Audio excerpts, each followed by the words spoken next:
Olá, pessoal, tudo bem com vocês? Estamos aqui iniciando mais uma aula da nossa eletiva 2, né, com a temática de ferramentas digitais colaborativas. Hoje a gente vai falar um pouco sobre design de soluções, certo? É uma temática bem pertinente que está em grande evidência, principalmente nesse atual cenário no qual nos encontramos, né?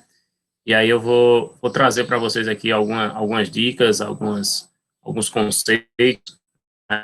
E ao término da aula eu vou lançar, né, propor um desafio para vocês, nada que tome muito tempo, né? Se alguém já fez esse desafio, peço que não compartilhe com os colegas, tá?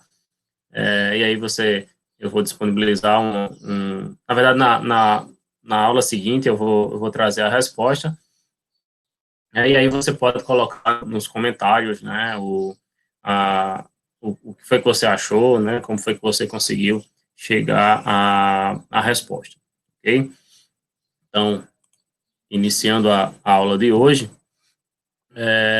eu vou falar sobre pensando como designer, né? E aí, quem de vocês já teve é, esse, essa possibilidade, né, essa ideia de pensar como designer? Você teve a necessidade, né, de você precisar desenhar algo para poder chegar a um produto, a um serviço, né, a um projeto que você estava elaborando, independente se o projeto era da área de tecnologia, da área de marketing, né, pode ser um projeto de uma disciplina da base comum, por exemplo, certo?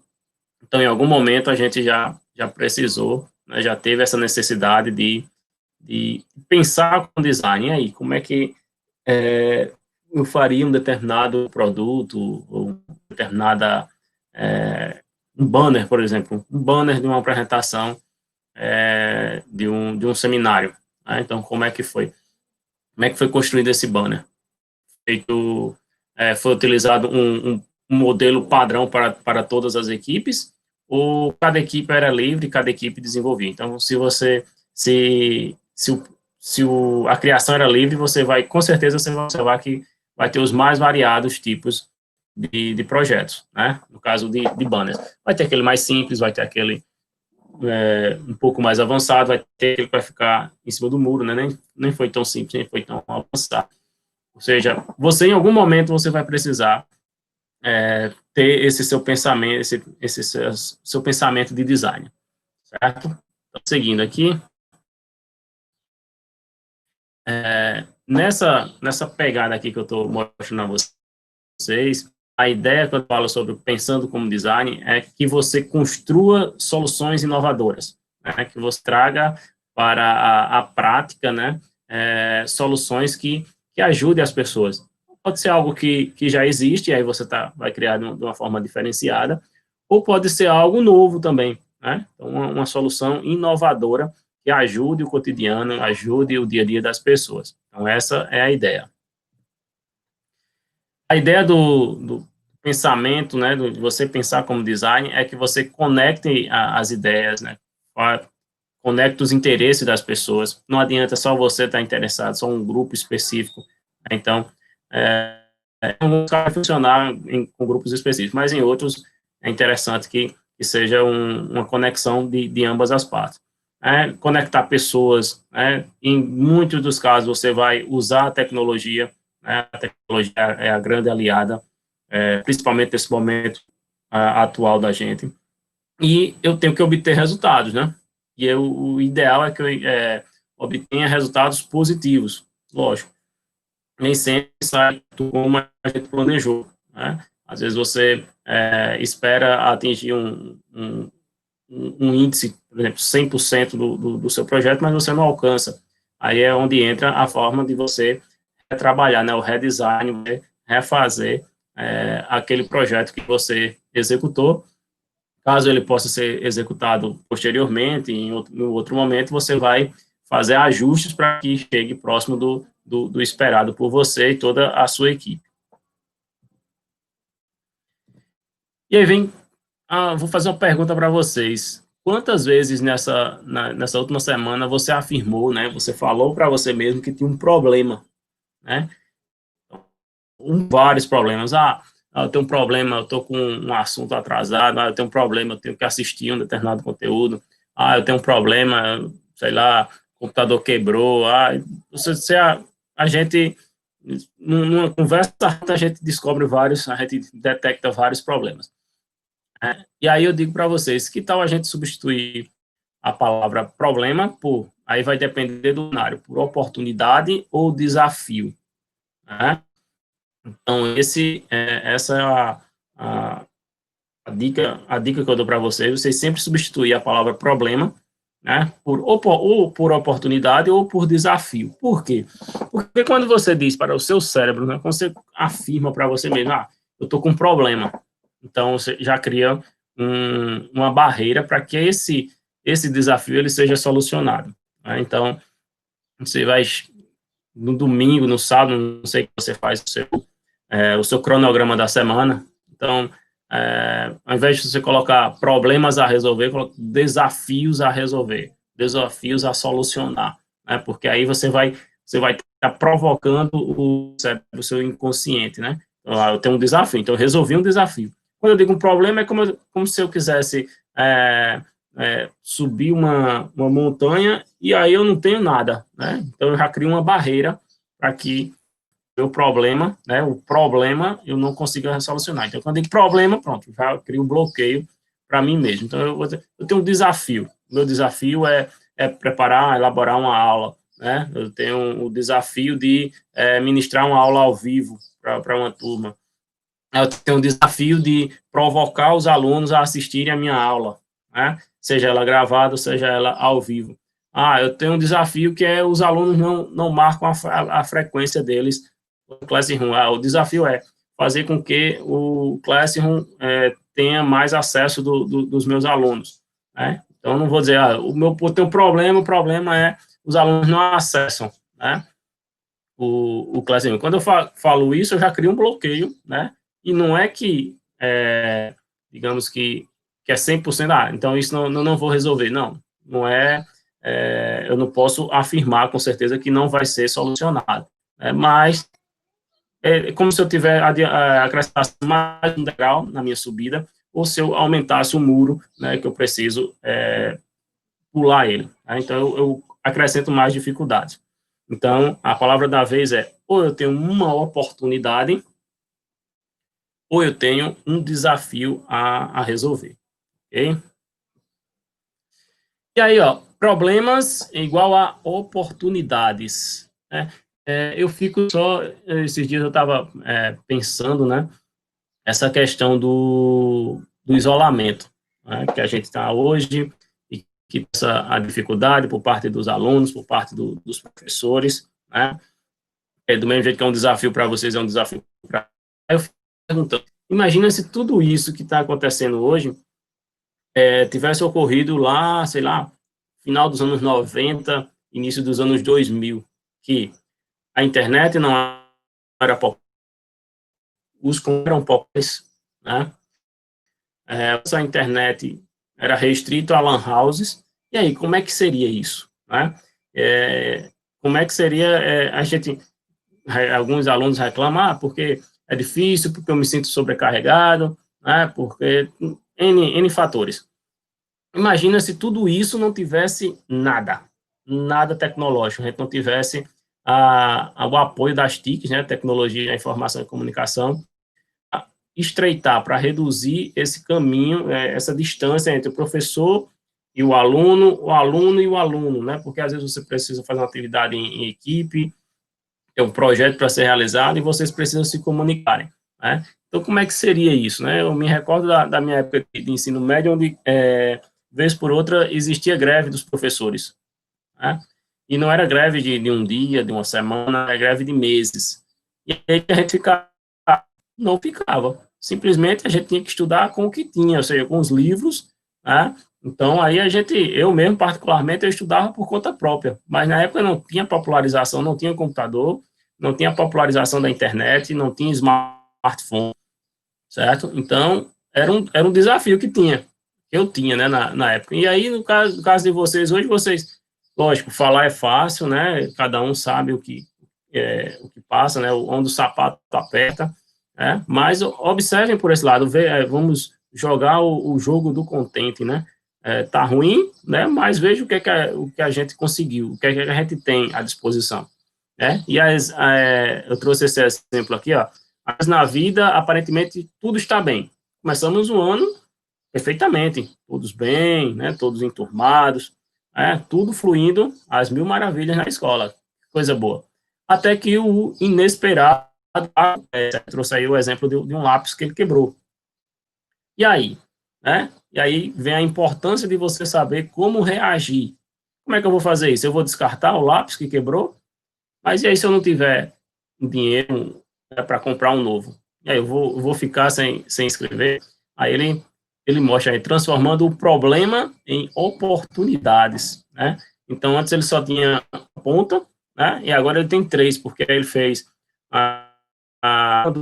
uma das partes que quebrou, ele fez duas pontas, e o outro, que tem a borracha, ele também fez, né? Utilizando a lapiseira. Então, ele passou a ter praticamente três outros à disposição, né? Então, o que foi que ele transformou o problema dele em oportunidades. Então, isso é o que a gente tem que fazer hoje, diante de tudo isso que a gente está enfrentando. É difícil para todos, né? Não tem um determinado o aluno, o professor, coordenação, que está sendo mais difícil para um ou para outro. É difícil para todos. Okay? Então, a gente temos que nos unir e fazer com que tudo isso, né, passe com o menor, que afete o mínimo possível, né, cada um da gente, ok? E aí, soluções. Se alguém pedisse para você, você é um arquiteto ou um engenheiro de uma casa, de uma construção, e pedisse para você criar uma escada, né? Então, a casa vai ter térreo, primeiro andar, e aí ele quer uma escada, né, diferenciada. Então, aí eu trouxe um exemplo, né, uma escada com madeiras, né, a parte de proteção de vidro, né, um corrimão aí que pode ser aqui de alumínio, muito estilosa, né. E tenho esse outro exemplo aqui, né, também com alumínio, o corrimão, e uma escada também com design bem diferenciado. Mas aí, quando fala também escada, você pode se reportar, não sei, na sua residência, se tem aquela escada padrão de alvenaria, sem problema. Certo? E como é que seria uma solução inovadora que você poderia dar para o seu cliente? Pense aí. Né? Se possível, você pode até dar pausa no vídeo e pensar como seria uma solução inovadora de escada, né, para o meu cliente. Aí vai depender de uma série de fatores. Entre esses fatores, vamos imaginar como é que é esse cliente, né? Qual a idade dele? São jovens, são adultos, são de mais idade, são idosos, jovens, tem crianças. Se são idosos, costumam receber netos, bisnetos em casa. Então, como é que eu posso fazer essa inovação, né? Como é que eu posso inovar nessa escada, ter uma ideia criativa para que não só beneficie a minha criatividade, como também ajude o dia a dia das pessoas, né, que vão estar utilizando. Então, ó, pensando nisso, eu trouxe esse exemplo aqui, ó. Então, ó, uma escada padrão, né, como vocês podem visualizar, e ao lado dela um escorrego, né? Então, percebe-se que nesse exemplo que eu trouxe aqui para vocês, a casa tem crianças, né?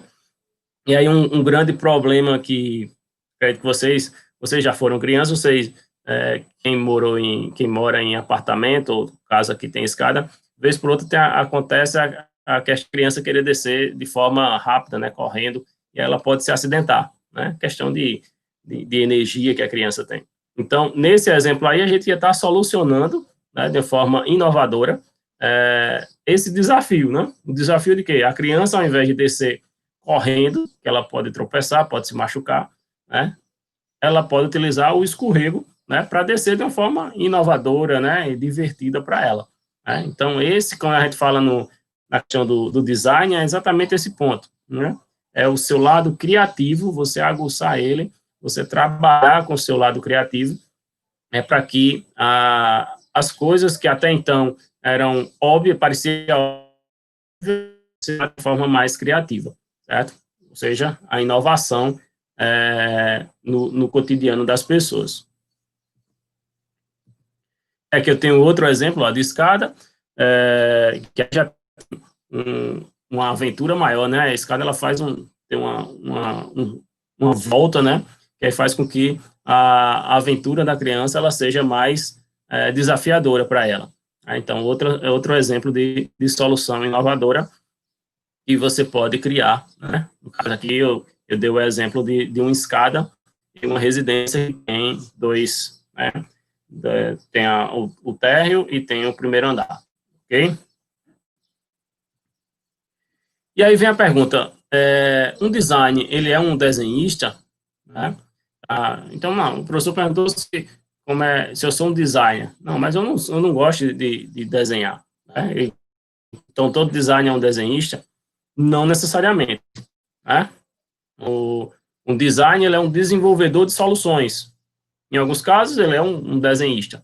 Em outros, ele vai desenvolver uma solução para um projeto, né, para algum desafio lá. Então, exemplo, o pessoal que participou da terceira onda, né, da terceira Olimpíada Nacional de Aplicativos. Então, desenvolveu uma solução, né, desenvolveram várias soluções, na verdade, cada equipe desenvolveu uma solução. E aí se enquadra perfeitamente como desenvolvedor de soluções, né, como um designer. Então, pensou lá o aplicativo, uns foram mais simples, outros mais inovadores, um tiveram um design mais arrojado, outro teve um design mais simples, certo? Então, é exatamente isso. Quando eu falo em design, pode ser um desenhista, como também pode ser uma pessoa que desenvolveu, né, uma solução para algo, né, para resolver, para solucionar, né, para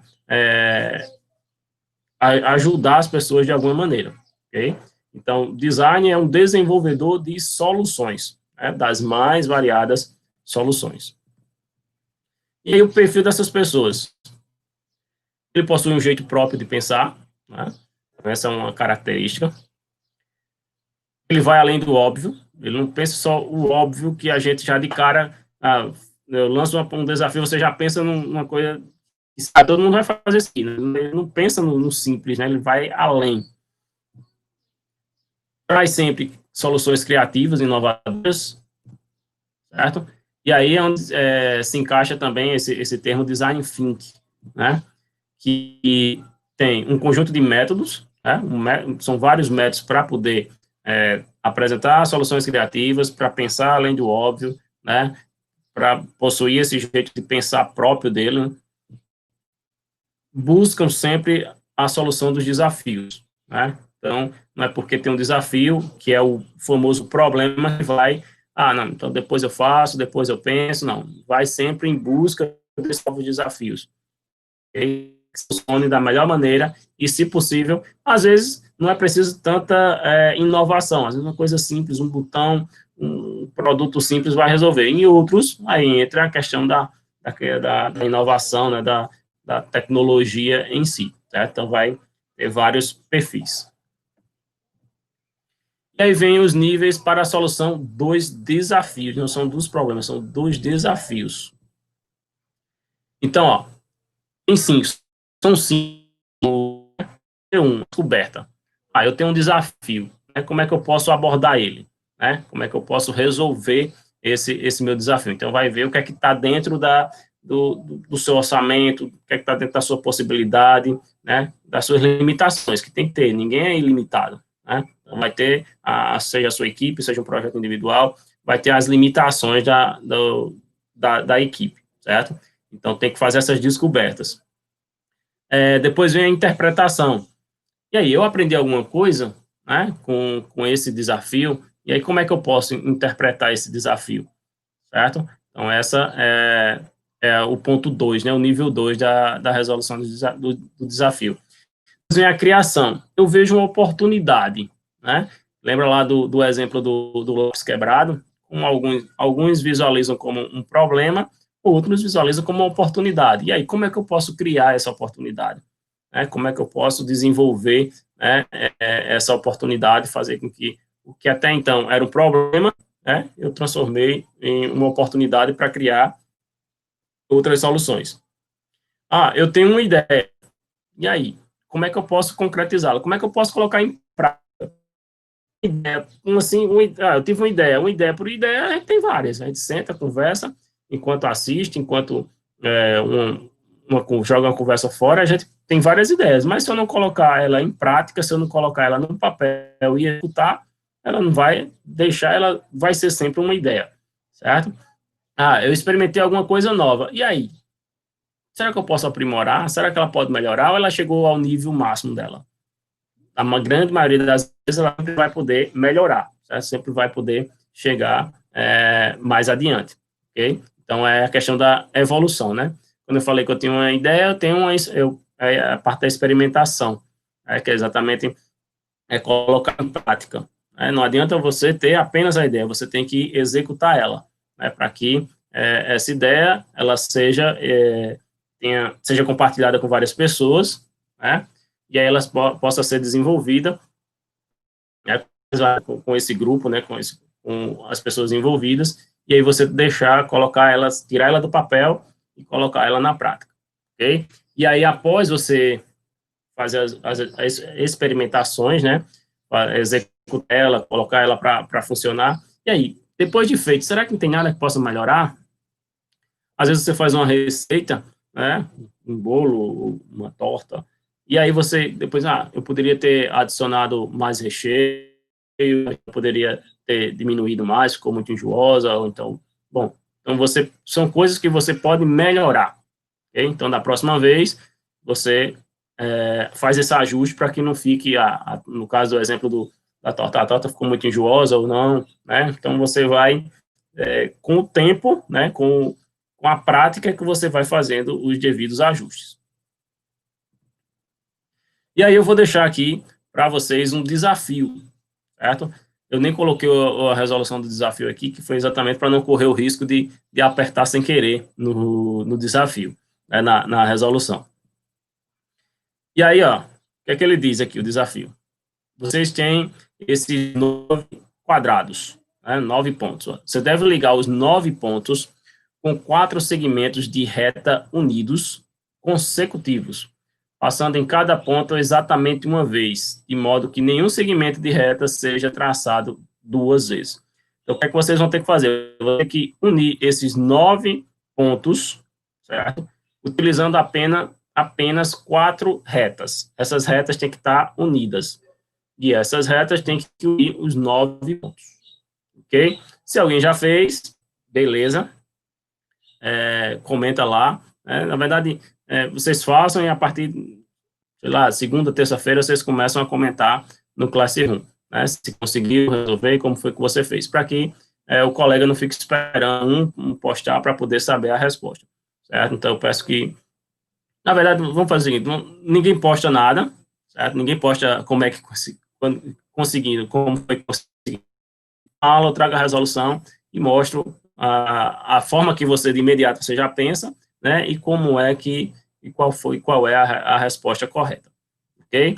Então, fica aí esse desafio para você fazer, não precisa postar, vamos só combinar isso, não precisa postar no Classroom, nos comentários, e na próxima aula, aí eu trago a resposta e quem conseguiu, certo, vai entender como é que foi todo esse funcionamento. E quem não conseguiu, sem problema, a gente também vou compartilhar para que você entenda. E lembre-se, fujam do óbvio. Não, unir esses 9 pontos não vai ser aquele formato, aquele pensamento óbvio que você acha que é a resposta correta, tá? Lembrando, 4 retas que tem que estar unidas e tem que ligar os 9 pontos. Beleza? Então, ó, se tiver dúvida, qualquer pergunta, fala lá no Classroom. Não esqueçam também de marcar a presença de vocês no Classroom, na chamada, tá? Eu vou gerar uma pergunta lá para vocês marcarem a presença de vocês, ok? Em qualquer dúvida, qualquer pergunta, por favor, né, reportem nos comentários lá do Classroom, dessa respectiva aula, ok? Então, bom final de semana para vocês, bons estudos e até a próxima.